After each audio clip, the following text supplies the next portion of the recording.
सिर साहब, आज आपका तज्जिया खासी अहमियत का हामिल तब इसलिए नहीं भी होगा। हाँ ये भी बात मैं ये बात करते करते सोच रही थी कि ये तो मामूल की बात है ना, रोज़ की बात है, what's the difference. But middle east बहुत कम हमारे शो में डिस्कस होता है, इसलिए कि हमारे अपने मसाइल अच्छे खासे हैं।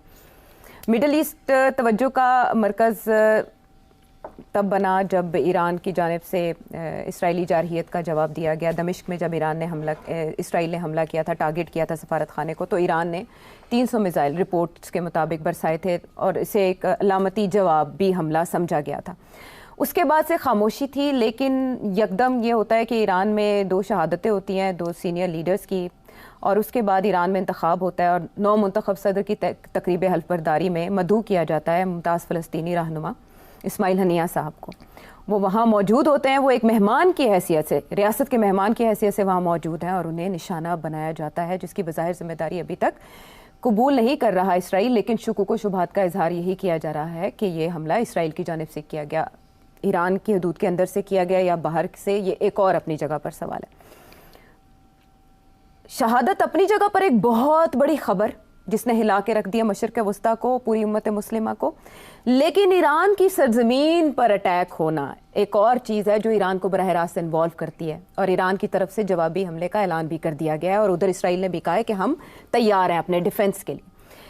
क्या असरात मुरतब कर सकती है ये शहादत ओवरऑल गजा की जंग पर और ख़ित्ते की सूरत हाल पर? आशा, इसमें 3-4 पॉइंट्स हैं जो कि जिसकी बात होनी चाहिए, फिर पता चलेगा कि आगे क्या होने जा रहा है।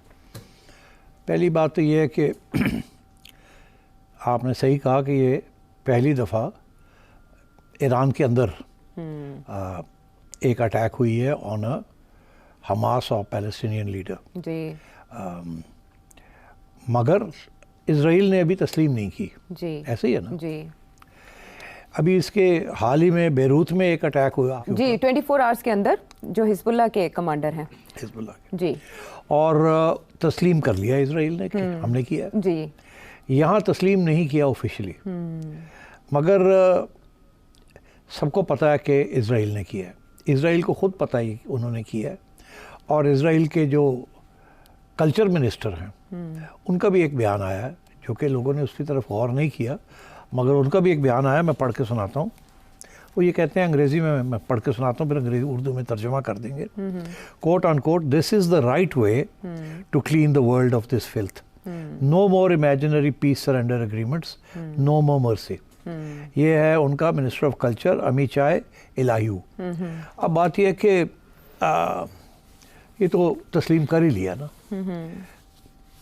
नाम नहीं लिया, मगर इसके बाद ये कहा कि हमने एक दुश्मन को ज़ेर कर दिया, मार दिया, ढेर कर दिया।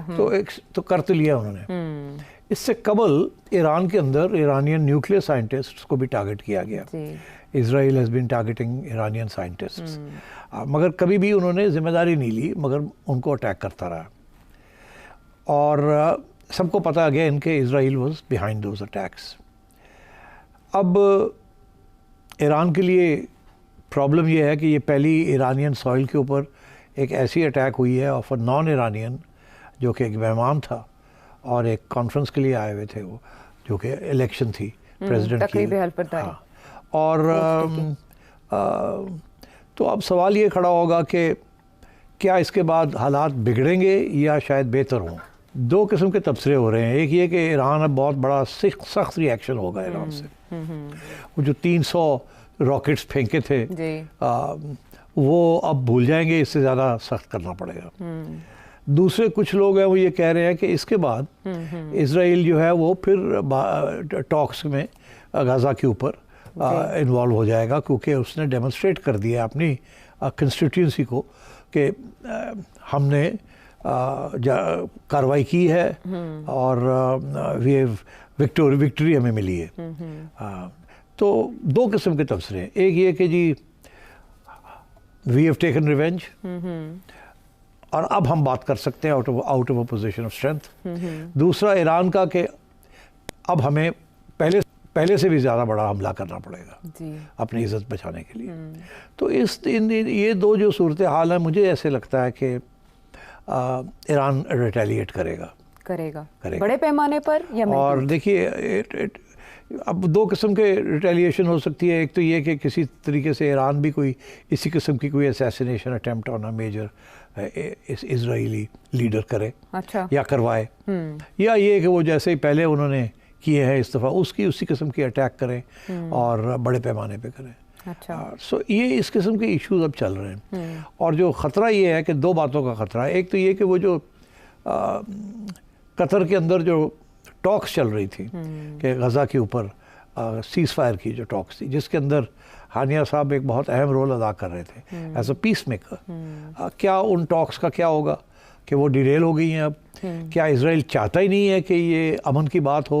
इसराइल ने खुद ये डिरेल की है उन टॉक्स को, ताकि वो और भी जो वो कार्रवाई उसने जो शुरू की थी कि वेस्ट बैंक को बिल्कुल खाली करना है और गाज़ा को खाली करना है और बिल्कुल इनेक्स करना है सारा कुछ। क्या इसराइल एक्सटेंड करना चाहता है अपनी जो फौजी कार्रवाई वो कर रहा है और किसी किस्म की पीस टॉक्स नहीं करना चाहता?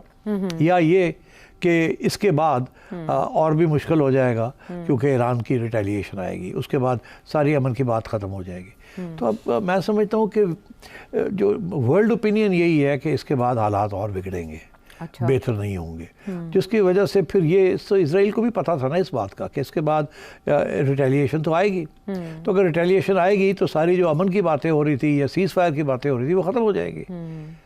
तो अगर वो ख़त्म होगी तो फिर इसराइल जो है और भी ज़्यादा अग्रेसिव एक्शन लेगा, क्योंकि अब ईरान जब करेगा तो फिर उसके बाद इसराइल को भी उससे ज़्यादा बड़ा एक्शन करना पड़ेगा। तो मुझे ऐसे लगता है कि we are headed for a very dangerous conflict in the Middle East. और इंटरेस्टिंग बात सबसे ज़्यादा ये है कि ये इस वक्त हो रहा है जबकि अमेरिकन प्रेसिडेंसी की तब्दीलियों की बात आ रही है। वहाँ एक माहौल नया बन रहा है जिसके अंदर जो बाइडन जो है वो लेम डक हो चुका है ऑलरेडी, और डोनाल्ड ट्रंप अभी आया नहीं है। और जब वो आएगा तो फिर क्या पॉलिसी होगी क्या नहीं होगी, क्योंकि Donald Trump is against Wars. तो मतलब है कि मेरा ख्याल है इसराइल ने ये सोचा, नेतान्याहू ने ये सोचा है कि ये अच्छा वक्त है कि और प्रेस किया जाए और जितनी भी हमने अपने ऑब्जेक्टिव्स हैं जो अचीव करने हैं वो वॉर के ज़रिए अचीव कर लिए जाएं। और अगर ईरान कोई ज़्यादा बहुत बड़ी कोई काउंटर अटैक करता है जिससे और सिविलियंस मारे जाते हैं तो फिर इसराइल को एक और प्रीटेक्स्ट मिल जाएगा, एक एक्सक्यूज़ मिल जाएगा कि उससे भी ज़्यादा बड़ा हमला वो करे। क्या वो ये चाहता है कि ईरान के ऊपर हमला करे वो, और फिर जब वो हमला करेगा तो फिर अमेरिका को भी इन्वॉल्व होना पड़ेगा? क्या वो ये सोच रहा है कि ये अच्छा वक्त है?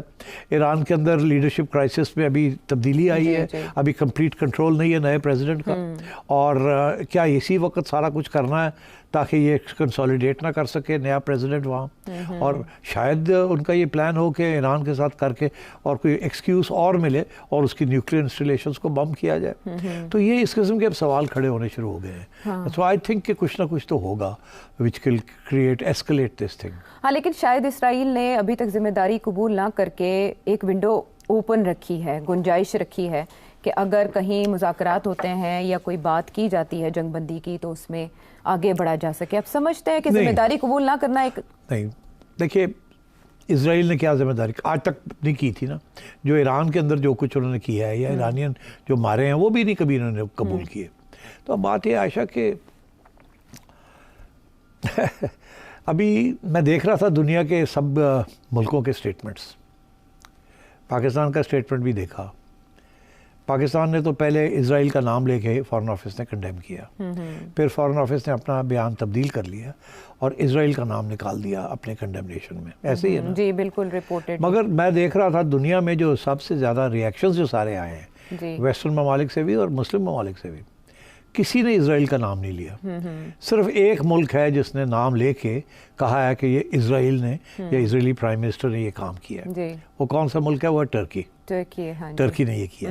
और मलेशिया ने, कतर ने, किसी ने ये नहीं कहा कि इजराइल ने ये किया। सब ने कंडेम किया कि ऐसे नहीं होना चाहिए, पीस टॉक्स डिरेल हो गई हैं, this is a indication of war coming on the horizon and so on. मगर सवाए टर्की के जिसने नाम लिया कि ये इन्होंने किया, हमने नाम लिया था, फिर हम सॉरी करके हमने भी इसकी क्या वजह हो सकती है? हमारे तो उनके साथ ताल्लुकात, सफारती ताल्लुकात भी नहीं। अभी हाल ही में एक Israeli senior Israeli government official की से बात हो रही थी मीडिया के ऊपर, और उन्होंने दो नाम लिए जिन्होंने कहा कि हम इनके दुश्मन हैं, पाकिस्तान का और ईरान, उनके 2 नाम लिए। उन्होंने कहा ये 2 मुल्क हैं जिसको हम किसी सूरत में भी टॉलरेट नहीं कर सकते।